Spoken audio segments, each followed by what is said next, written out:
নমস্কার, আমি সৈকত।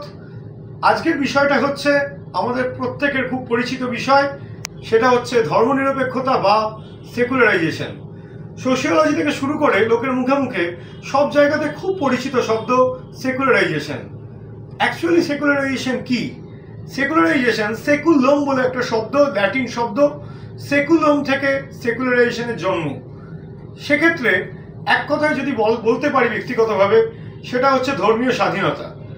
আপনি যে ধর্মের ওপর বিশ্বাস আছে সেই ধর্মের আচরণ আপনি পালন করতেই পারেন, এটাই হচ্ছে সেকুলারাইজেশন। সেকুলারাইজেশন কিন্তু কখনোই কোনো ধর্মকে অস্বীকার করা নয়, ধর্মের অস্তিত্বকে অস্বীকার করা নয়। সেকুলারাইজেশন কি? সেকুলারাইজেশন হচ্ছে আপনার যে ধর্মে বিশ্বাস আছে সেই ধর্মকে আপনি স্বাধীনভাবে তার আচার আচরণ পালন করতে পারেন।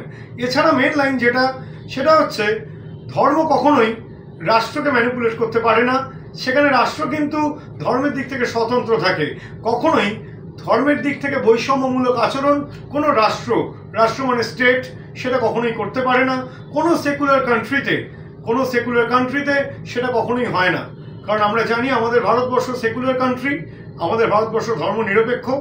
যেক্ষেত্রে ধর্মনিরপেক্ষতার নজির আমরা পুরো ভারতবর্ষের কোনায় কোনায় অনেক দেখতে পাই। যেখানে ধর্মনিরপেক্ষতা যদি এক্স্যাক্ট ডেফিনেশন রবীন্দ্র থাপার থেকে শুরু করে অনেকেই বিভিন্নভাবে ব্যাখ্যা করেছেন। আমার ইউটিউবে, আমার পেজে তার ডেফিনেশনের ছবি দেওয়া থাকবে। এক লাইনে খালি বলে দিই, ধর্মনিরপেক্ষতা বলতে রাষ্ট্র এবং শাসক শ্রেণীর মধ্যে ধর্মের প্রতি নির্লিপ্ততা বা উদাসীনতা বোঝায়।